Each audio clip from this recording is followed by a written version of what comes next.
I'm not frugal. I love luxury, I love to have beautiful stuff, beautiful, expensive stuff. And yet there are a few things that I don't spend money on anymore or would never buy. And that for several reasons. To save money, yes, ish. To save space, definitely. To save time and to save energy, because physical clutter actually can lead to mental clutter. And there was a time in my life where I didn't feel comfortable in my own home because it was just too much. Hi, if you're new here, I'm Sophia, a doctor from Germany, and I love to talk about money, and spending is an important part of that. Alright, what I don't buy and actually also never really have bought are beverages. I don't drink soft drinks or soda, I don't drink juice, except maybe fresh orange juice when I'm in a hotel. My favorite drink is actually water, and also tea, because it makes me feel healthy, and also I was always lucky enough to have lived in countries where the quality of tap water is actually pretty good. So what I actually do, I have this bottle with me almost all the time. It's out of glass, but it's not too big and also not too heavy. I also do prefer to drink out of glass rather than plastic or also metal. And to buy glass bottles of water is just so heavy. I walk to the supermarket, and even if I would buy plastic bottles, there was just no way, because they're just heavy. And even if I still had a car, I wouldn't want to carry them up the stairs. And I remember once I was throwing a party at my place and I actually ordered the beverages in, so they brought them up the stairs into my flat. And even then it was such a hurdle for me to get rid of them afterwards. They stayed on my balcony for weeks until I finally got so tired of them that I brought them back. The only time when I actually would do this is when I'm traveling, and then I would probably pick up those, because San Pellegrino is one of my favorites. Another thing I don't buy anymore are uncomfortable shoes. Now, I had my fair share of shoes that I wore only a few times and then gave them away. That goes for high heels, because at some point I was like, okay, I'm not a model and I just don't wear them in everyday life. So I only kept 2 pairs, one black and one white, for special occasions. And another exception are these wedges, because they're quite comfortable, but I got rid of all of the rest of them. And also when I'm in the store and I try the shoes on, if they are not comfortable immediately, I don't buy them. Because in my personal experience, it doesn't really get better over time. And that is also one of my, I would say, buying principles that I developed over the years. And that is, it's either 100% and then I buy it, or it's less than that, or a maybe, and then I don't buy it. Even if they're on massive sale. What I also don't buy are the newest tech gadgets, because I don't need a new iPhone every year. If I need something, and that is another one of my principles, I buy it state of the art. So sometimes in the beginning, when I'm not sure about it, I test it with the cheaper version. I remember when I bought my very first smartphone, it was like a Samsung for $100. That was many, many years ago, and obviously now it's not a choice anymore, or not really, if you buy a smartphone or a non-smartphone. But at the time, I wanted to test it out.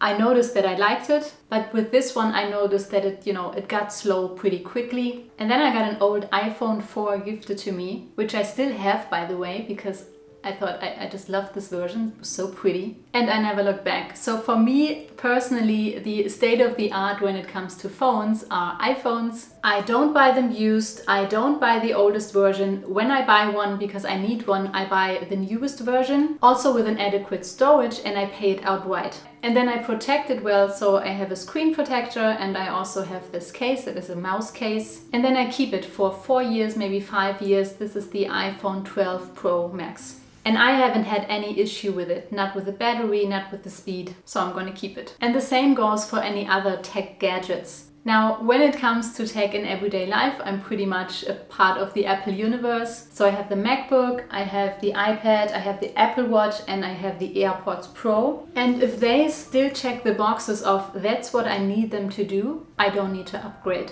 Something else that I don't buy anymore are physical books.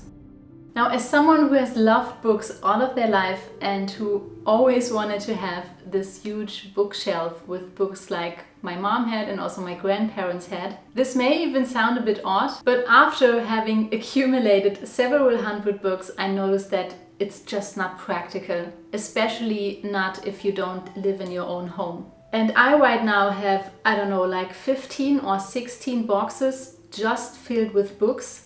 And I moved between, I don't know, 6 or 7 times already. So it's exhausting. And they take so much space. So a few years back, I actually switched to the Kindle. And now wherever I go, I have a huge library of 160 grams in my handbag. I also can mark important sections and immediately transfer them onto my computer, and it's just frictionless.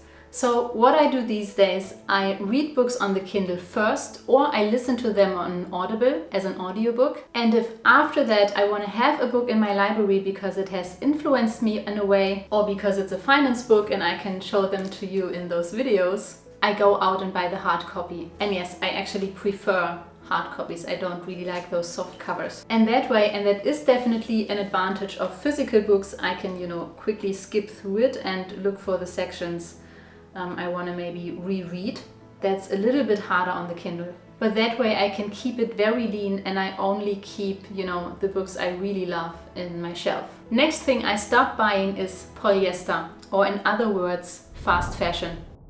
Now, when I was still a student, I used to buy in all those, fast fashion chain stores, which was pretty normal within, my peer group. And I also noticed I always bought more than one item. But then at some point, when I was still a student, 2 things happened. The first one, I don't remember really how, but I stumbled upon Feng Shui. Maybe it was during that time where I, feel very uncomfortable in my flat because it was all stuffed. And first I read a book from Karen Kingston, Clear Your Clutter with Feng Shui. And later I watched the Netflix series with Marie Kondo. So both big names in the field of decluttering and tidying. And based on those 2 sources, I started to declutter my things. And one thing that I noticed about my clothes, I kept them for a very long time, even up to a decade. And then I thought, if I'm gonna keep my clothes for so long, I might as well spend some money on them. And the second thing that happened, I discovered TK Maxx. I think in the US it's TJ Maxx. And there they had this little section of high-end clothing. So I went through those and I bought a piece here and there because, they are massively on sale. And I noticed, okay, that's a pretty good quality. And that was 10 years ago and I still have most of those pieces actually. And with those 2 influences, I actually transitioned into buying more expensive and into higher quality. Natural fabrics also became pretty important to me. The first thing I actually do when I'm going out shopping is I look into the label because I prefer to buy cotton or silk or wool or also modal because, it's still a natural kind of fabric. And for me personally, it just feels nicer on my skin. Wool and cashmere creates this very nice warmth in winter and silk actually cools in the summer. And they also never or almost never get smelly. I don't know if you also noticed that, but I feel that polyester or also items who have elastan in it, after a couple of years, they just, I don't know, I feel like they get smelly. And from an environmental standpoint, at least they don't have microplastic in it. But it's actually not that easy to find, all natural fabrics in fast fashion. And by the way, and I stand by it, I completely go for brand names. Because for me personally, a brand can represent quality, it can represent history, tradition, also design and longevity, as much as a non-brand name or another brand name can stand for, fast fashion or maybe lower quality. And I rather spend $300 or more on one item than I spend $30 on 10 items. And what I found with this transition, I became so much more intentional with what I buy, even picky. I'm very careful about what object I let into my life. And that goes for colors, that go if it fits with all my other stuff, and if I can really wear it immediately. And I think the high price actually helps with that. Because I think with, a t-shirt that costs $15, it's much easier to say, okay, I'll just try it out, and if it's not my thing, I give it away. And if you spend significantly more, you just think, 5 times harder if you really buy it for that price. And of course, to put this all into perspective, I buy maybe, 5 to 10 items per year. So it also is a transition from quantity to quality. In that context, because I rather go for expensive stuff and I have the chance, I buy on sale. But not in the way that I go into a store and it is on sale and I go all out. But I look through all the things, and if there's something that hits my 100% criteria, I buy it. And especially in summer and winter sale, when you can get up to, I don't know, 50 or 60%, you can save a lot of money for the same quality, which is not always the case in those outlet villages, but definitely in regular stores. And something similar applies to fashion jewelry. And when I was younger, I was buying a lot of cheap jewelry. But I just noticed that, it loses quality very quickly over time. It loses color, sometimes it even feels weird. And I don't even buy silver that's gold plated anymore, because also the gold plate, vanishes over time. And yes, of course, you could have it gold plated again when you go into a jewelry store that do that. But it's again, it's effort and it's time consuming. And I personally ended up just buying gold because gold suits me better than silver and it has a great endurance. I don't have to polish it. I just put it on and it looks good. And because gold is so expensive, I also choose very, very carefully what I buy. Sometimes I look at a piece for months, even years before I buy it. And that also means I'm not an impulse shopper. I think I never have been. Okay, there is one category where I'm actually temporarily abandoning my buying state-of-the-art and buying only once rule. And that is expensive furniture when you live in a rental flat. When I moved into my first 2-bedroom apartment, I wanted a nice wardrobe. I had lived in a student shared flat for years, and I wanted to have something nice and high quality. So I bought this whole wooden wardrobe with a walnut finish in the front. And it fitted perfectly into that space in the flat. And I remember back then, this is such a high quality item, you will have this forever. And I still think I do. But then what happened is I moved into another flat and it didn't really fit. Like from the size and from the style, not in a way that I wanted it to. Now, I still found a place for it and I used it and everything was still good. But the thing is, with every move or relocation, the conditions change. This might be the lighting, this might be the size, it may be the proportion, and it may be even your taste. So for this next flat I moved into, I actually decided that as long as I'm living in a rental property where I know that I will be moving out within the next few years, it's okay to buy the cheaper version and then to get rid of it in one way or another, either by selling it or even gifting it. And in case I will own my own home someday, then I'll go all out on designer furniture. What I also don't buy anymore out of similar reasons is home decor.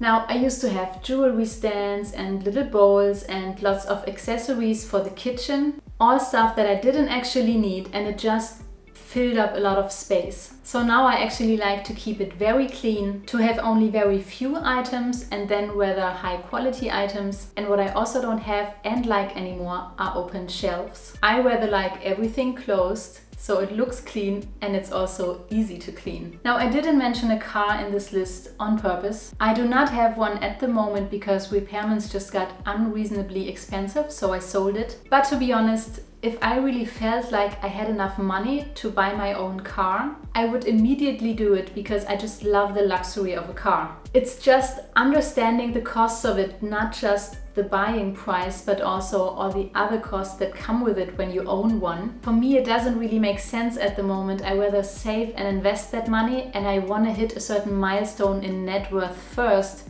because I buy one. If I would buy one, I would not buy a new one, but one that's maybe 1 year old or 2 or maximum 3 years old, and I would pay it outright. And what I also didn't mention are subscriptions, because I only have one, and that is Audible, to listen to my audiobooks. I don't listen to music that often, so admittedly I only have a free Spotify account, and then if I listen, I just, listen to the ads too. I also don't have a streaming service like Netflix because I watch only very rarely, and if then I use my mom's account. That's it from my side. I would love to hear where you're not spending your money on anymore, and thank you for watching this far. Bye!